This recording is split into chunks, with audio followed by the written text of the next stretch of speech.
Welcome to Zero Love, the podcast that is about having raw, real, and unfiltered conversations that cut through the noise of the sports world. Brought to you by Intense Tennis, this is where honesty meets sports like never before.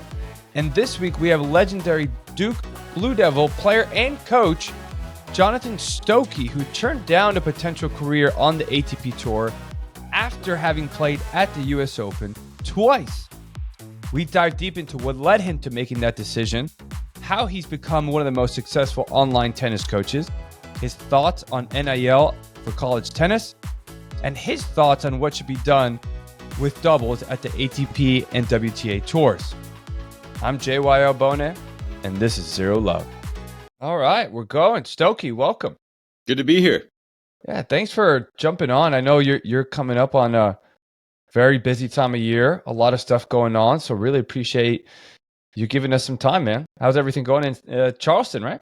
In Charleston now. I actually just spent a month in Utah, Salt Lake City, because my wife wanted to ski. She works from home. I do a lot of my coaching remotely now, so I was like, yeah, I can go there for a month. So it's great to be home for a week. And then I was just telling you, I've got Indian Wells, my 3 adult camps coming up. So I leave 2 days from now, and I'm going to be out in California for 10 days during the BMP, which will be super fun. I don't know if people listening have been there, but it is easily my favorite tournament to attend in person. It is unbelievable. It's paradise inside the United States. You feel like you're on like a little island, but you're not. I mean, yep. I don't think people talk about how I use the word majestic. You know, yep. Have you ever been to like the Renaissance Hotel there? No. Mm-mm. So I was very lucky once. I had a balcony room overlooking the pool, but then into the mountains with the palm trees. I'm like, I feel like I'm not in the United States. Yeah, it's absolutely gorgeous. The weather at this time of year is great. All the best players play it. It's spread out. You can see people on smaller courts. It's not like, I love the US Open, by the way, but the logistics there are a little more difficult, getting in and out. Everything's a little more expensive. Just for me, in terms of just pure tennis event that I can go watch the best players, like that's it for me. So very excited to go there. Well, what I love about it, as big as of an event it is, it doesn't feel chaotic at all. Even when you're driving around and there's so many people now this time of year, nothing is chaotic. Nothing is stressful. You go to some of these tournaments, like Cincinnati, the Masters, went to it last year, and just walking around with the fans, like there's just an overabundance of energy, even getting in and parking and just around the area. It's weird. You can have one of the biggest tennis events in the world and everything is still so relaxed around there. I'm on a very advanced old man path, and I just want things to be logistically simple and easy with very little friction. And that is how I judge things. But yeah, Indian Wells is great. Well, it's a perfect place for that camp. I mean, is that mostly adults or just juniors? Well, what is that? That's all adults. So I'd say it's between 35 and 60 years old. It's probably like 75% women, but it's just doubles camps. People follow my content, follow the YouTube, and we just kind of go 3 days, kind of go deep into some tactics, some positioning stuff, try to tailor the camp to the people who are actually attending. So I do kind of Zoom calls with them leading up to it. Get them a sweet gift bag, get them courtside seats to the event. So hopefully it's a lot of fun, but then also they leave and they go, oh, I think I know how to play doubles now, or at least I'm on the path to doing that. Yeah. Do you get time to go to the actual tournament? Yeah. So the schedule, I've got 3 camps. So tennis is going to be 12 to 3 every day. And then I got night session tickets. So we're in the stadium where I think it starts at 6 p.m. So the night they play during the day, and then they go watch the 2 stadium matches at night. And then on the 3rd day of the camp, they can actually just go during the day instead of the night session. So we only have the night session tickets for those first 2 nights. That's awesome. Yeah. How long have you been doing these camps? It's not too long, right? No, I started it like a year ago because I do Charleston Open, which is right after this. So that was my first one. I was like, I wonder if anyone will even want to come to a camp. Like, I don't know, I'll just like advertise it. And I had 15 people show up. I was like, oh, that went great. It was super fun. The event was awesome. Everyone was great, open to learning, had a good time, friendly with each other. So then I tried another one at the US Open, and that also went well. And, a little more logistically difficult doing something on the road and getting things shipped there and whatever. And after the US Open one, I was like, you know what? I'll see if I can kind of make this closer to a full-time thing. And so I just advertised for Indian Wells, and instead of having 16, I had 48 sign up right away. I was like, oh my God, okay, cool. And then Charleston, I've got 2 camps coming up, and then I'll still do US Open. I've been thinking about doing something in Atlanta because I have a lot of listeners and followers from there, or Charlotte, just because those are close by. But yeah, started a year ago, and I absolutely love them. They're a blast. What made you want to get into it? I mean, had you done, I guess when you were at Duke and Wake Forest as a coach there, did you do summer camps there or? No, I actually literally, when I came from Wake Forest women, which I had to do camps because I was making less than $20,000 a year to be the assistant. So like I had to do camps. Yeah, I know, at an ACC school. When I went to Duke, I told Ramsey, I said, I refuse to work your camps. Like, I want to be the best coach possible. I have zero interest in being out there in the summer in the heat and all that stuff. So I am not a camp guy. But I would say, like, in the last 2 years, I've gotten more into coaching adults. Most of my best juniors have kind of gone off to college. And so part of that was just natural. But as I've spent more time with adults, I find them to be much more passionate about the game, much more willing to take coaching than my juniors in the past, which I just want to coach people who are motivated and trying to improve. And what I found recently is that adults fit that profile much better than maybe a 14-year-old who's out there at the direction of their parent and who doesn't really have a strong motivation to be any type of tennis player. Yeah, well, and the money's not coming out of their pocket. So, right. For the adult, if they're there, they're paying for it. And so that means they're really interested in being there.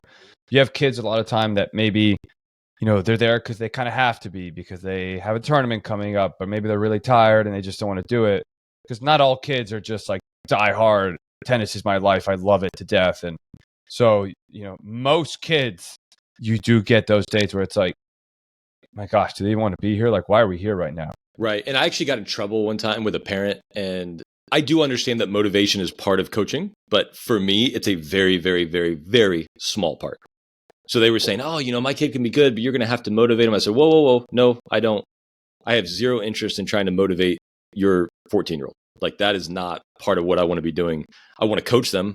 And on the random off day, I am happy to motivate them. But if it is a daily struggle, that is not going to end well. And so the adults are so passionate. I mean, they're sending me videos and they're texting me and they're updating me. And then in camp, they're just like sponges. And I'm like, yeah, this is real coaching. And so that's why it's an absolute blast. The 3 days, we do 9 hours over 3 days, and it goes by in the blink of an eye. So how did you get into the adults in the first place? Because you were college and then juniors, right? You weren't really working with adults, right? Correct. Like zero adults. So yeah, when I graduated, I went to an academy for 2 years because I was like, I'm going to have to learn something about coaching. Just because you're a good player does not make you a good coach. Right. Which a lot of people think. We need a lot of people to learn that. Right. Yeah, exactly. So then I was like, okay, I got to learn something, but I knew I wanted to be a college coach. So then I went to Wake Forest for 2 years, coached the women. And then the assistant job at Duke opened up. And I was able to get that. So then I was there for 10 years. And I always wanted to be a college head coach. And after being in college for 12 years, near the end of it, I was like, oh, you know what? Like, I don't really like the recruiting process. I don't like all the rules in place. Like, coaching is a very, very small part of that job, especially now with NIL. Oh. So then I got out of that and went back to juniors, which was fun because that's just pure coaching. And then, like I said, the adult thing, I just kind of stumbled into. I still do work with juniors, but now I'd say it's mostly adults, especially when I work with people remotely. That's almost exclusively adult. And that was just by necessity. Is like, hey, there aren't as many kids. Charleston is a regional city. Most of my kids had left, and just a few adult opportunities were popping in. And each time I did, I was like, man, I actually really like that. Like, that was just fun for me. Like, I enjoyed coaching. And so I've sought it out more, and the results have been exactly the same. I've had that experience every time I've worked with a motivated adult, whereas working with juniors, it's hit and miss. Half the time, it feels like a hobby and it's super fun. Half the time, it actually feels like strenuous mental work and mental torture. And I go, I'm so glad like I don't have a kid at home after dealing with that. Yeah, I wonder if you went through the same feeling because with kids, I feel like even the motivated ones, like, okay, great. They want to be out there. They want to learn. They want to get better. They want to achieve things. Great. But like, if they're not playing well, they're absolutely miserable.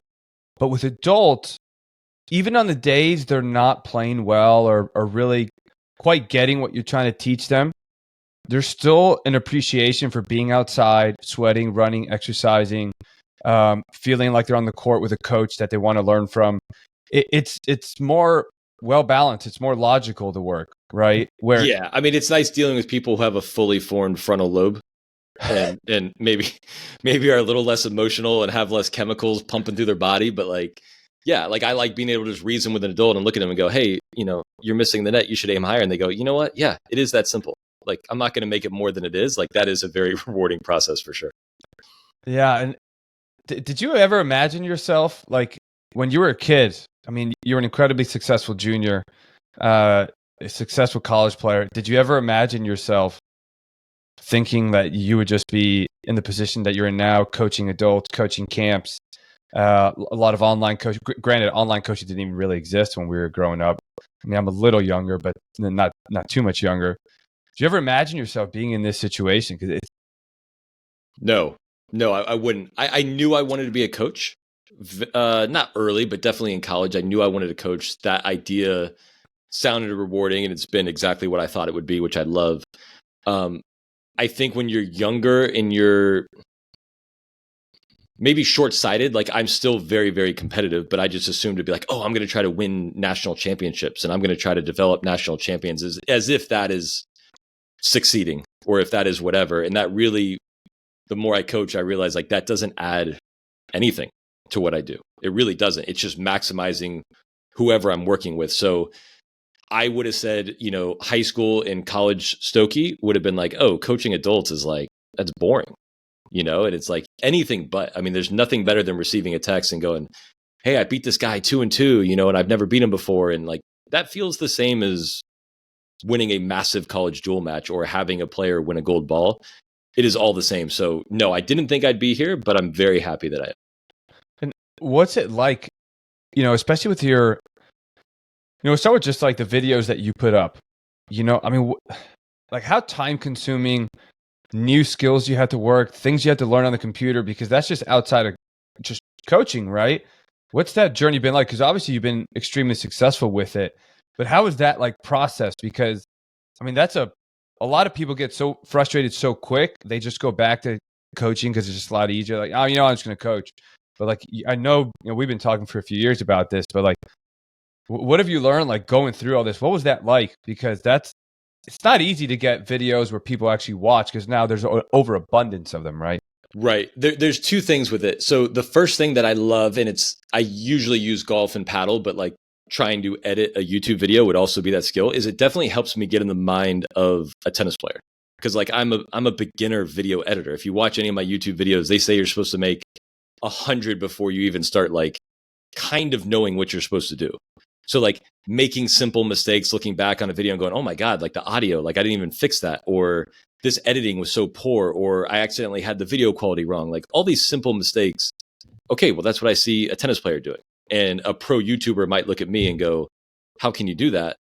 But now I understand when I'm looking at a tennis player and they're making what I would consider a simple mistake over and over. I'm like, yeah, I do that with YouTube. Like I can get in their mind now. So I like it for that thing. And then the other thing is I enjoy learning. I enjoy getting better. So my videos now are definitely better than they were a year ago. And I hope I look back in a year and go, oh my God, I can't believe I thought I had improved at that point. So that process of growth and figuring something out and being bad at something, but being better at it 2 months later is extremely rewarding, which is why I don't mind going through that process and making all these videos. The other thing I would say is with the short form content, it has absolutely helped my communication skills because I've got to be able to deliver a message clearly to a large audience in a short period of time. And so I have found on court that has helped me maybe speak a little more efficiently, but also get my point a little bit faster and more clearly to my players. Well, that's the art of coaching. I think this is, when coaching juniors, we also have to coach the parents as well, right? How do you manage that stuff? And, there's teaching the game and then there's coaching. And so much within coaching is the language with which you use in communicating to your players, your audience, right? You can say things one way and my favorite is the people who love to sound like they're extremely smart. And so they use really smart, really intelligent sentences that no, like somewhat beginner tennis player, even if like they've been playing for a few years, they still don't quite understand. It's like so advanced that it's like, okay, you sound like you're an amazing coach. They can't process what you're trying to say. And then you come across and you can say the same thing in like 3 words, like, hey, just do this, focus on that. Hey, look at this.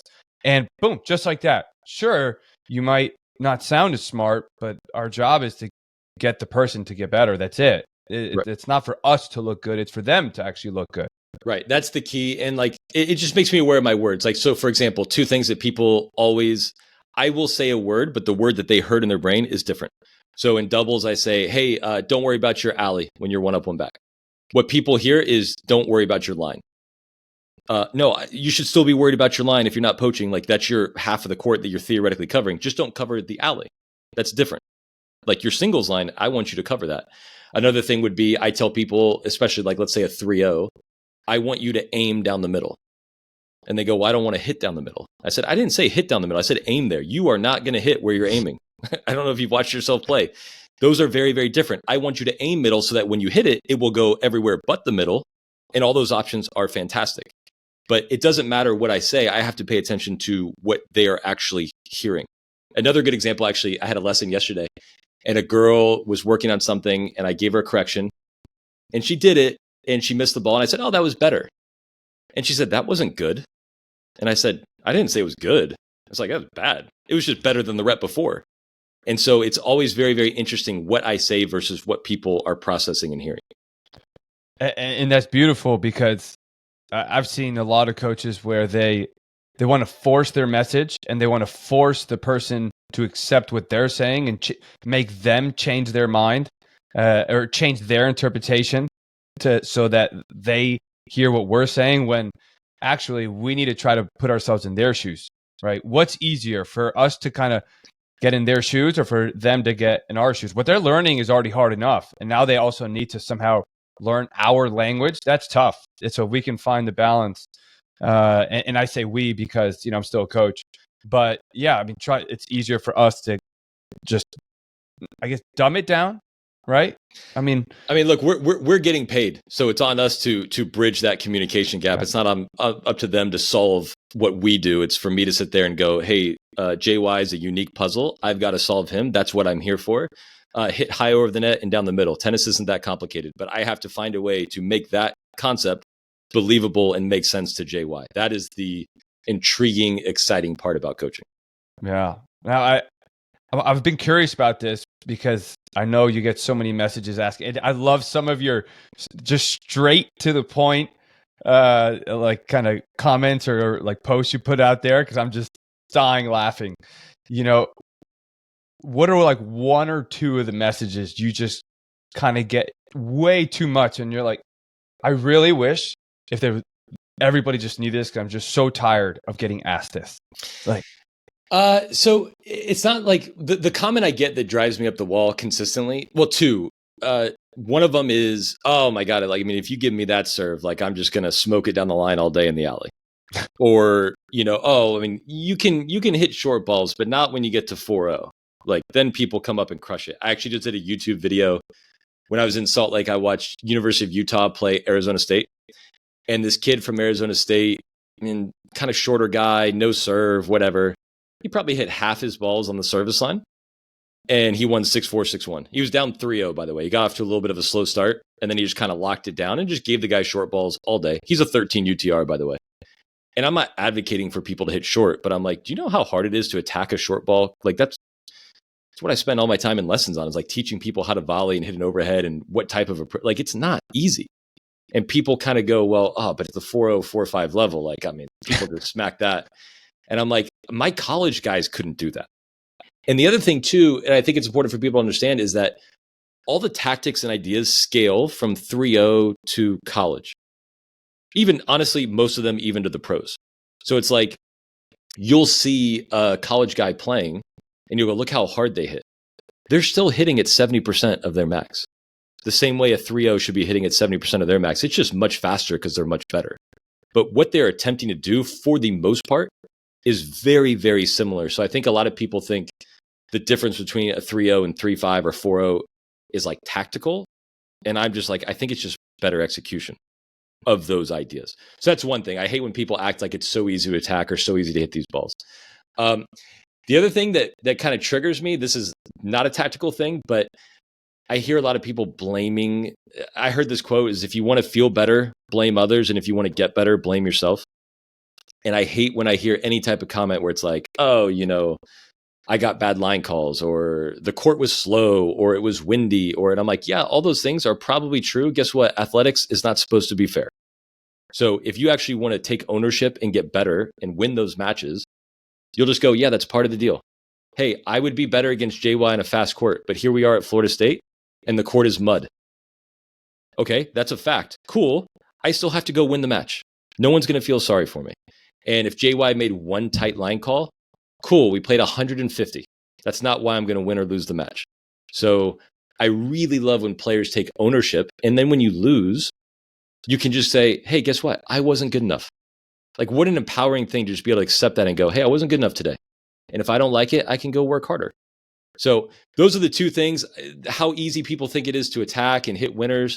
And then the other thing I get a lot of is I just get a lot of excuses and reasons why in my mentions. And I'm not particularly interested in that. I just want you to get better. I wonder how much of that is they spend so much time watching pro tennis, but they don't actually go and sit and watch and analyze the 4-0 tennis, the 4-5 tennis. So let's just say they're 3-0, 3-5. Maybe they watch their own 3-0, 3-5, but they never go and watch 4-0, 4-5 players and just sit there, and have the same kind of camera angle view and just digest it and see what happens and see how many points were won where the ball was just short and someone just eventually missed. Yeah. So the guy from Utah actually, I think my numbers might not be right, but I had him down as receiving 65 short balls, and he only attacked half of them. When he attacked them, I believe he hit 8 winners / forcing shots, and he made 13 mistakes. And the rest of them were just like what I called like an average approach. Like, didn't give him an advantage, didn't not. I'm like, is that really that impressive? That guy's a 12 UTR. Do you know how skilled he is? Like, he's in the top 1% of players in the world. And that's the best he can do. But a 4-0 who doesn't really practice that often and doesn't work on this and doesn't have a tennis background thinks this is just like a walk in the park. Like, that to me, it blows my mind that is where you would go with it. So once you understand that, it frees you up to play simpler. And also you have lower expectations. So you're not going to get frustrated every time you don't finish the ball at the net. You're like, man, that's really hard to do. Yeah. You mentioned impressive players and all that. Can we bring up your doubles record? Sure. I mean, that was impressive. One of the best doubles players in college.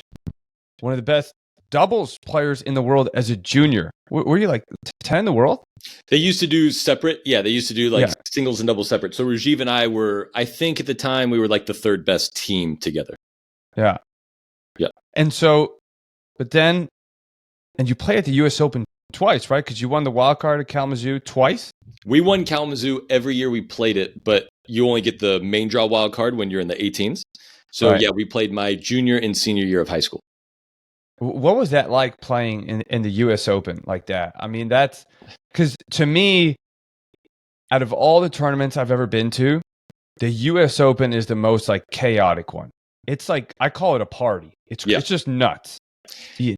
So it was super cool. Obviously a great experience.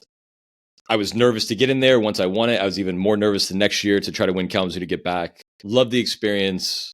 Awesome. I would also say though that playing the US Open the first time was when I knew I didn't want to be a pro, because I enjoyed it, but I was like, if this is the pinnacle, I was not going to make it in singles.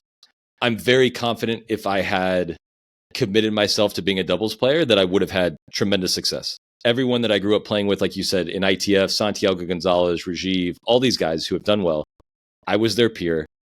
But I go, if this is the pinnacle of everything I'd be working towards, I don't know that that's what I want. Why? It just wasn't, to me. Because as a kid, I mean, did you have thoughts of being a pro? I mean, maybe a little bit. I just kind of liked playing. I don't know that I really thought that far ahead. Yeah. But I did feel like tennis was lonely. So, okay, let's say I went and played pro. And okay, fine, in doubles, and I have a partner who's also happy we're doing well. It's just me. And maybe my coach. Like, okay, we're happy for me.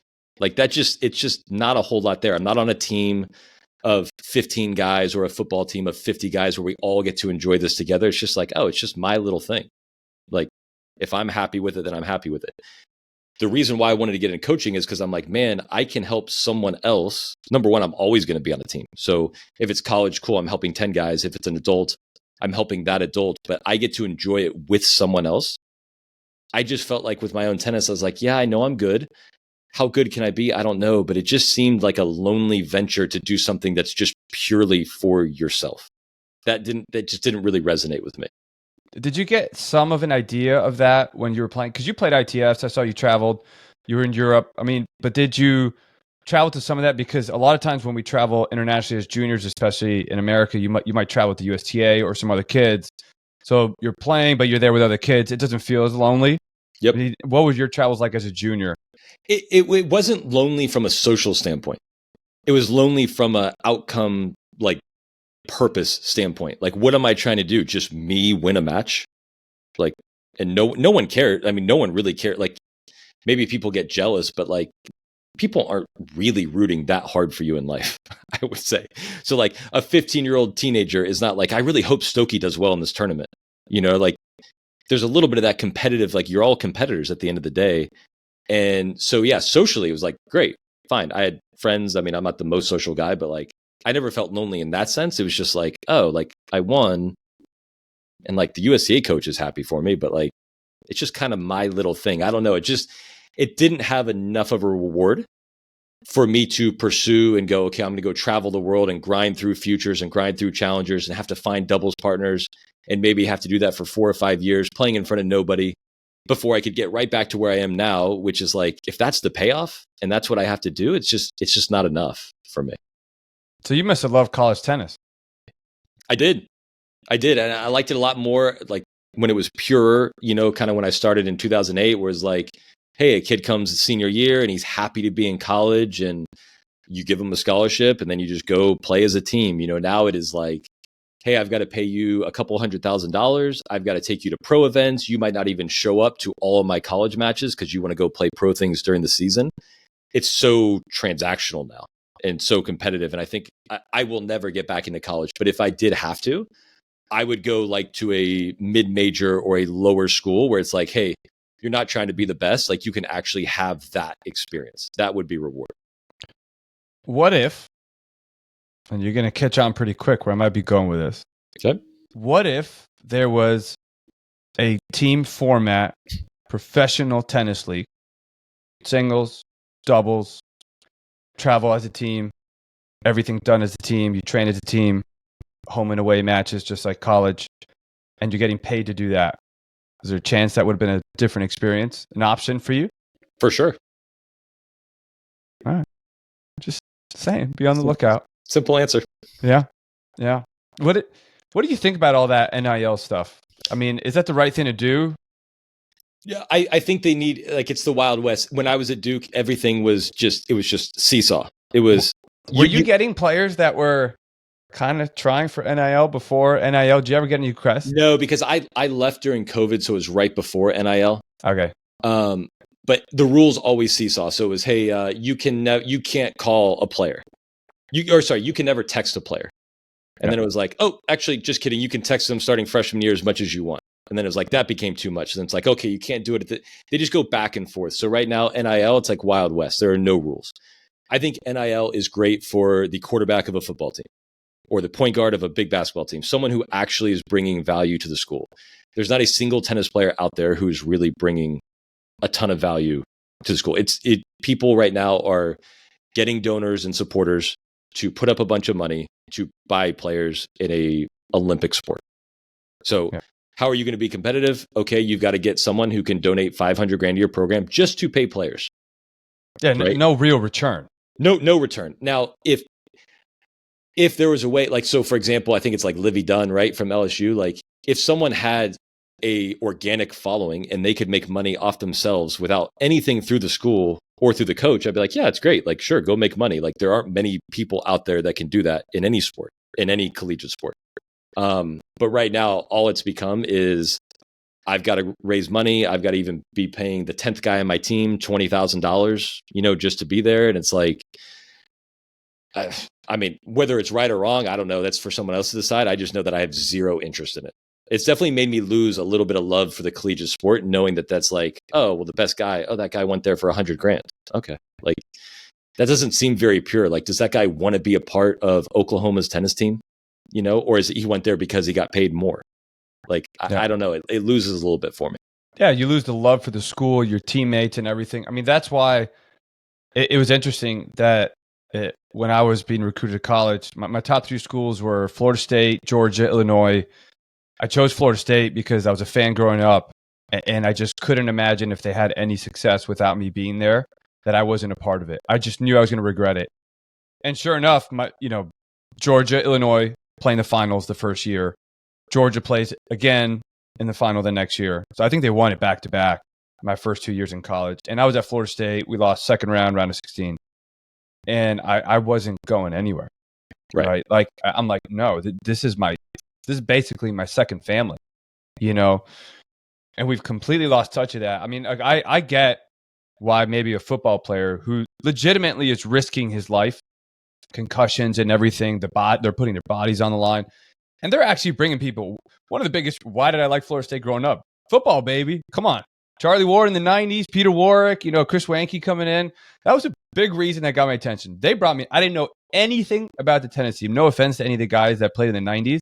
I still don't know most of your names, but I can name a lot of people on the football team. Absolutely. Right. And what kills me now is seeing college tennis players that are never going to get a single person to come to their school because of what they're doing. And they're making more money than coaches. Oh, yeah. And these coaches, look, you were a coach. One of the reasons why I never went the college tennis route, forget all the rules and everything, which I have a funny story. Well, I'll just say it really quick. There was one time my coach couldn't give me a ride from the tennis courts to lunch. I was already in school on scholarship because it would have been an extra benefit for him to give me a ride to lunch on campus. We weren't going anywhere. He wasn't paying for my lunch. So I could get there and get back to practice pretty quick. Insane. But yeah, I mean, and now I lost my train of thought. So I got to stop talking. I need more coffee, man. I ran out. Right. The college, the NIL thing, it just, again, to me as a competitive coach would be like, I want Duke to win an NCAA title because I recruited people more efficiently, sold them on my vision, got them better at tennis. We had a better culture and we did better. Right now, from what it seems, it's like, if you can raise the most money, that's how you're going to do it. Because you're going to get a bunch of top juniors to come in and go, well, dang, for $250,000, like, okay, yeah, I'll come. Plus a scholarship, plus all the free training, plus you're going to let me play half pro events in the spring. It just becomes this, I don't know. And I'm worried that like mid-level schools are just going to start tanking. Well, if you're never going to be good because you can't raise $500,000 for your team, then why are we even investing that much in the program? Let's even scale back. Like, if we can be last place paying our coach $100,000, why not just pay them 50? And why not go down to 2.5 scholarships? Like, last place is last place. Yeah. And so I'm worried that it's going to like really separate the haves and the have-nots. Yeah, that's my fear. Well, what's going to happen there? I mean, I know college coaches are already working on other ways to bring in revenue to their sports and their programs, but then how much is it going to be individual to their own school, and how much is it going to benefit the entire conference? Some coaches are working harder than others. I trying to put that in. Others are just like, yeah, I'm just never going to have NIL funding. That's just where we are. Right. And yeah, I think we're going to lose some opportunities. I mean, it's sad to see because I love college tennis. No question. The team format, I think that's where we lose also a lot of kids. Where I wonder with like American tennis, right? We haven't had a major winner in a long time, but we lose a lot of our best athletes to other big sports. I do think a part of that is like by the time they're 12, 13, like it is kind of a lonely sport, like you said. And so they just go on to other team sports. Right. I mean, everyone's different. I get my joy, a big part of my joy from other people. So, I helped this player and they're happy. That makes me happy. If I do something good, I'm like, okay, I mean, whatever. Like, it's really not that big a deal. But if it's a big deal to someone else and I help them do that. So it's just, some tennis players are wired, selfish probably isn't the right word, but just more in their own self. And when they win, they do feel that joy, and that's awesome. But it can also, for a lot of teenagers and a lot of people, just be a little bit of a lonely, empty feeling. I wonder if your experiences with this. I was on a call yesterday with a junior tennis academy in Guatemala. And what was interesting to me is like they started to ask me like what my favorite match was, in the past. And I actually couldn't really think of one. Like it's just not, and you've played in the US Open twice, right? I mean, you've had some amazing moments, but yeah, I never really reflect on my individual matches now that I'm done. Like I reflect more on the people. I want to just touch base with them. I think back to some great Harlingen, Texas, like just being in Harlingen, Texas. It's just different being in a Claremont, California, seeing that side of California, traveling to Mexico for a tournament. I think about more like the experiences as opposed to my individual successes. I mean, what about you? How often do you get asked like, "Oh, you play in the U.S. Open? How was it?" Like, do your adults even know that you play in the U.S. Open? Do they talk to you about it? They probably don't. I don't talk about it. I would say, so I would describe myself as a very content, happy, grateful person. And not intentionally, but I think one big reason why I'm that way is I am very much in the present. Like I have a very bad long-term memory. That might be because I just never even try to access it. I don't remember like 80% of the matches that I played. How could I even answer that question? I don't even remember. Like, this is going to sound like whatever, but I had a trophy in my car. There's like this little bowl when I was moving from Raleigh to Charleston.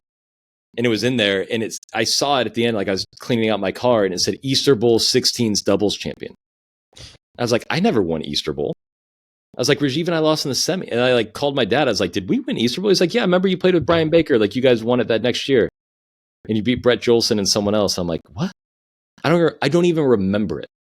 And it's not because like, oh, I won so many events. It's just like, I didn't think about it after. Like the next tournament happens and then college happens and then coaching happens. And so I can't even answer that question because I don't really spend a whole lot of time thinking about my past experiences. I'm just like, oh, who do I have? Who am I coaching at 11 o'clock right after this podcast? Like, that's what I'm doing. And if that goes well, I'm like, oh my God, that was so much fun. And then I have someone at 3:30, and then I'm going to go do that. So yeah, I have no idea. I mean, obviously the biggest match I was in was the US Open, but if you said like, what was my favorite match? Like, I don't even, I'm like you. I have no idea how to answer that. Yeah. I just think back to what I felt in certain moments. I don't know like about the match itself. Like I remember we had a huge win over Pepperdine where we came back. It was an insane comeback. I remember celebrating with the team. I remember rushing, Clint Bowles as he clinched the last match. I remember when we got to Sweet 16, how happy we were, getting to the Sweet 16. I remember the feelings and celebrating with the people, but like individuals, I just don't think about that. I don't know. It's just I mean, our best. I can't think of an individual match. Our best team match was my senior year, ACCs. We were in the finals against UVA, so we won it my freshman year. UVA won it my middle 2 years, and then we were playing them in the finals, and we were like, okay, we think we can beat them, but because we're really good at doubles and we're really good at 3 and 5, like those are our two best single spots. We had this guy Peter Rodriguez from Portugal and Kirill Dimitrov from Bulgaria, and they were just like absolute animals. And then our doubles was great, and we came out and we lost doubles, and then the first two people off the court were 3 and 5 singles with losses. So we're like, oh, okay, that's cool. We're down 3-0. So then I won in straight sets over Rylan Rizza, who I grew up playing with, played doubles with. Our guy at number 1 beat Somdev Devarman, who went on to be a great player, top 75. Our number 4 singles player won in 3 sets against Tret Huey, who was a great doubles player on tour. And then it came down to 6. So Stephen Armitage, one of my best friends, and he is coming off a year-long ACL rehab. So he's like a shadow of what he's normally is. And he's up a set, I believe, loses the second set in a breaker, and we're kind of like, everybody's over there now for the full third. And we're all kind of in the back of our mind, like, oh, God, like, is he in good enough shape? Like, he's barely getting back. And he won 6-2 in the third, so we ended up winning 4-3 to win our last year. That was an incredible match. But like my individual match in that, like whatever. I didn't even finish my doubles. My singles was not eventful. But you're right. That feeling of coming back and celebrating with everyone, incredible. Yeah. What do you think about all this talk going on with doubles right now? And especially also the mixed doubles complete revamp. I mean, you're a great doubles player. So, I mean, what do you think? Riley obviously had some strong comments, which I will say there's a lot of people that have also said his comments. They just haven't gone viral for it. I'm not going to just say those names, but they're in the public. I mean, there's a lot of support for both sides. We'll put it at that. Yep. You know, doubles should stay, doubles shouldn't go, doubles should change, doubles is fine the way it is. It's just a marketing thing. What are your thoughts on all of that? Again, I warned you I'm on an accelerated old man path, so whatever. But to me, I am interested in watching things that have characters and personality and drama. So I got in, 4 years ago or something? I started watching that F1 Netflix, right? Yep. I mean, I literally could not care less about cars at all. But I will watch almost every race because the characters who are now, they're real people, but like there's a ton of drama. Those guys fight with each other. They're competitive. They care. I've learned a little bit about racing, which is somewhat interesting, but I'm just like, man, I want to see who wins. Like those two guys hate each other. And that guy, oh, he's so funny. He said X, Y, or Z. I don't see a lot. Everyone is so polished in every sport now. Everyone knows what to say to the media. And I personally find that incredibly boring. Yeah. So if there was someone out there, there's so many doubles players that hit so many incredible shots, and a lot of recreational players play doubles. So you would think they'd fall in line with that. But if there was someone a little bit more out there engaging, I think that is part of it. Like I think people would be more interested in doubles if you had this electric personality who was only in that doubles area. Like if Rajiv, not that Rajiv is anything but that, but like he's the nicest guy in the world. But if he had something where it's like, oh my God, do you see this guy online? Like this guy Rajiv, like he said this at the thing, it was so funny, or he came up with X, Y, or Z. I think that would draw more attention to the sport and to doubles specifically. But to me, that's the biggest thing that's lacking is creating the characters and creating the stories and creating a little bit more of the drama and the tension that would get people more engaged, because the actual product itself, I think, is totally fine. Well, it's you're totally correct on the personality thing, because where was doubles being watched the most, or when was doubles being watched the most in this country? Bryan brothers, Jensen brothers, personalities. They stood out. They were fun. They were engaging. They were different. They were energizing. People went to watch them, not necessarily doubles. They just also wanted to see them. They were part of what they were there to see. And so, like you said, because they had actual personality. And we need more of that. I think people are just too afraid to get in trouble on social media or lose sponsors or whatever. They're so afraid of that. It's actually hurting them. They're so politically correct. It's actually hurting them. I've talked to a few people. I just watched the Vince McMahon documentary on Netflix. And I was like, oh, if I were you, like, I would just create a fake feud with this person. Like, just act like you don't like each other. Like, I remember, I mean, I don't remember watching a lot of tennis, but I remember when Venus and Hingis used to play each other. I was like, oh man, like they hate each other. Like they're bumping each other across the net. Like, oh my, I want to see who wins this. It's like the tennis is fine. Like tennis is tennis, but like, oh, I want to watch that match. And I'm not saying that like people need to like force conflict or force something that's out of their personality, but I do think whether it's networks or whatever, really letting people understand who that player is. And then you go, oh, I know Rajiv. I know that guy. I like that guy. I want to see what he does. Oh, by the way, he's an incredible tennis player. This is cool. Like I'm watching him do this. I just think that part of it is missing right now, which is why there's not as much interest as there should be. Totally. And, you know, I think back to when I actually have watched the most doubles just on TV, like gone out of my way to watch it. Davis Cup, Olympics. Because in part, it wasn't so much that I was watching doubles. I love tennis, but it was more of, that's my country. I want to watch them. I want to support them. I want to see them succeed. There's something bigger than doubles. That event created something that made me want to watch. I watch almost any sport where the United States of America is playing. I don't care what it is. You know, even sometimes I don't even know the name of the sport. What's that sport where they push that thing on the ice and they got curling? Yeah, I'll watch that. States are playing. All right, I'm curious. You know, softball, baseball, volleyball, beach volleyball. If the U.S. is playing, like I really want to watch because there's something behind the story of just the actual sport. And yeah, I think there needs to be something more done. You know, yeah, you can bring in singles players. That'll do something for sure. But I think also if you bring in boring personalities, you're going to get something similar at some point. Right. You know, People, and again, I'm not really worried what people think in general, so I know I'm wired differently, but I think it was Pagula asked me if I'd watched, I can't remember what it was. We were talking about the Aaron Rodgers documentary. She asked me if I'd watched another behind the scenes thing. And I was like, oh, I don't really watch them anymore. Because I feel like people know they're always so scared, like they're not themselves, right? Like I like some flaws, like I'm flawed. Like I don't want to see you like put out this presentation. Like I want to hear you say something you shouldn't, and then you say sorry, and then I forgive you and move on. I go, cool, that's a human being. I like that person. That guy's real. And I know it's difficult, and I know you can't do it for every doubles player, but the sport itself is great. It's entertaining. People play doubles. They like doubles. They relate to it. They hit the same shots that a 3-5 is going to hit, just much, much better. So you would think that people would be drawn there. And in person they are, but on TV they're not. And so it's just like, how do we drum up that interest? I would say like break point, right? That's the tennis one. Yep. Like when I compared that to the Drive to Survive Formula One, I was like, it was almost like like I want to hear someone say something mean about another player. Like if they actually think that's real, it's okay.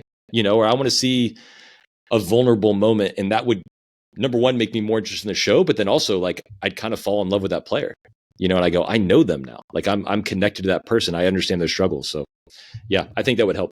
Yeah. And it's interesting talking about this with you now, because I mean, obviously I just put out the podcast with Riley on his thoughts, and the more I talk about it, the more I think of stuff as well. I wish I could have gone back and pushed back on some things, but I do think the same thing happens in singles, right? I think if you were to put on, in the United States right now, you put on TV Tomic Majak, I don't know how to pronounce his last name, doing my best, and Yuri Lehechka, they're not going to get the same views as, Tiafoe, and, well, I won't even go Tiafoe because he's American, but let's just say Sinner Alcaraz, right? The tennis is going to be unbelievable between Lehechka and Thomas, going first name, not going to ruin his last name. Mm-hmm. We know it's going to be unbelievable. People are not going to tune in. I'm not going to tune in. Yeah, it's a boring storyline, and they're going to produce unbelievable highlights, but there's no story behind it, So, but you put Sinner or you put Alcaraz on TV, either one, and they could be playing Sinner, Thomas, and Alcaraz versus Lehechka, and they'll tune in. Because of the personalities, the story that's been built around them, the marketing behind them, their name is everywhere. They're the biggest names in sports. A little easier, but I think you can't tell me that we can't at least try to build a bigger name behind some of these players, because I've seen it. I mean, we've seen 250 events. Atlanta Open, I loved it, but if you were to go watch at 3:00 in the afternoon in the summer, and you don't have like some of the biggest names or Isner playing, it's kind of at 80% empty stadium. And we have more league players. And I will say it's even worse for doubles because they're marketed even less, right? And we have more league players per capita in Atlanta, more tennis players per capita in Atlanta than anywhere in the country. And we can't fill out a stadium. Well, I have no idea what the numbers are when people are watching on, especially like an ATP 500 on a Tuesday night in the middle of who knows what season, right? But like Carousel gets hundreds of thousands of views on his videos when he's playing a tournament, and it's nowhere near that level. But why? Because people watch Carew every week, and he's giving them behind the scenes stuff, and you feel like you know him. And if you watch it enough, you like him. And you go, I like that guy. I wonder how he did in that third round qualifying of a 250. Okay, like that level is nowhere near Sinner and Alcaraz, or even Tomas Mahak and whoever the other guy, Lehechka, like those guys are better players, and yet people might be more interested to watch Carew play his third round qualifying match.